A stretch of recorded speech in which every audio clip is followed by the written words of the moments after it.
Good one. Ready? 3, 2, 1, go. When you draw the inverse, what they're looking for, the 3 points. Look at this one. This is the starting point. What's the coordinates there? It's pretty obvious. It's just 1, -1. So when you find the inverse, you flip them. I don't know why people started from here. Alright? So it's going to be -1, 1.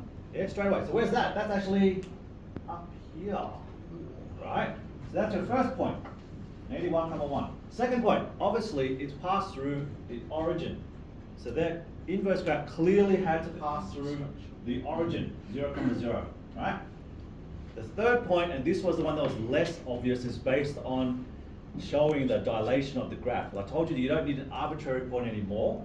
That the arbitrary point they wanted students to show was actually this one.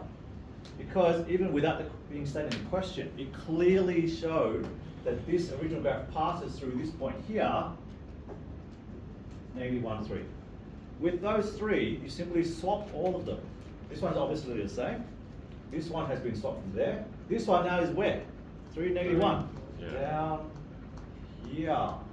So now you have a rough idea of how your graph is supposed to look. And the difficult bit, and this is hard, is that you got to draw a little turning point at the start to make them join together. Yes? So it's just like, something like that. And that's it.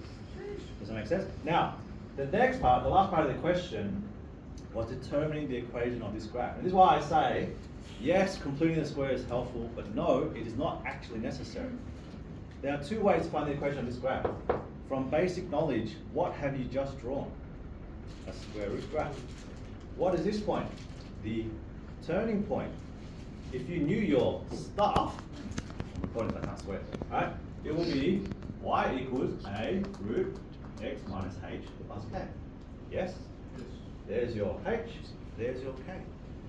Right? Can you work out the a? Yes. X plus 1 plus 1. Right? Which is the easiest point to sub in to work out your a? 0. This one. And you go 0, a, 1 plus 1. A equals -1. What's your equation? You've already got it. So you have y, okay now, this is where they were particular. F of -1 of x equals negative. Why is it negative? We've just done the proof, worked it out mathematically, and also you can see from the graph itself, it is the bottom half. So, it is negative x plus 1 plus 1. Could you have completed the square to do that? Yes, you could. Yeah. If you were to do it that way, when you inverse it, you need to combine both y's into one somehow, right? To do that, you must complete the square. However, this question, that was 1 mark for that. The other mark was this one, the free mark.